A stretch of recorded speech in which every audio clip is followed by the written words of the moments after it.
Good morning. What if I told you that everything you do and everywhere you go, you are being an example, whether you are aware of it or not? Let me give you an illustration. Growing up, and guys in my generation, there were two baseball teams with baseball on the horizon. Let's use this illustration. There were two baseball teams on national television every day. On WGN, you had the Cubs in the afternoon because Cubs didn't have night games to late 80s. And you had the Atlanta Braves on TBS every night. And many guys in my generation grew up adapting what we were exposed to, the Cubs or the Braves. Let's take this a step further. Parents, fathers, mothers, parents, our children are adapting what they're exposed to. And we are being examples, whether or not we like it or not. So in Deuteronomy chapter 6, Moses commands the children of Israel to the word of God, to teach it to your children, to model it.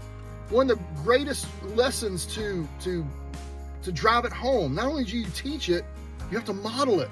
And that goes by example. You see, 1 Timothy chapter 4 and verse number 12 says, "Let no man despise your youth, but be an example of the believers in 6 areas. In word, that's what we say. In conversation, that's our conduct. In our charity, how we love. In our spirit, how our attitude is. Our faith, what we believe.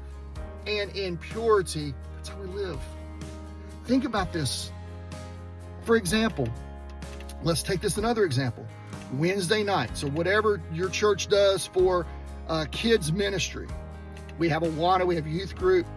I know of parents, they drop kids off as a 1.5 hour deal and they leave.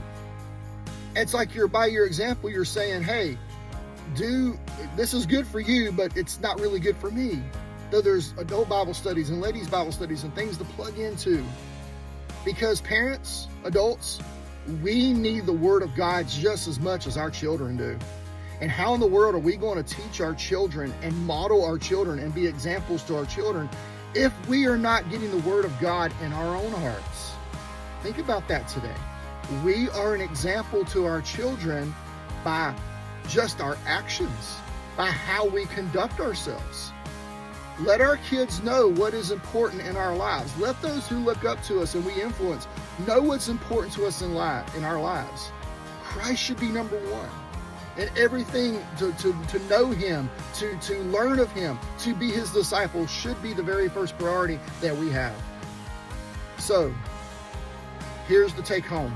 Today, let's be aware, first of all, that we are being an example, whether we are aware of it or not.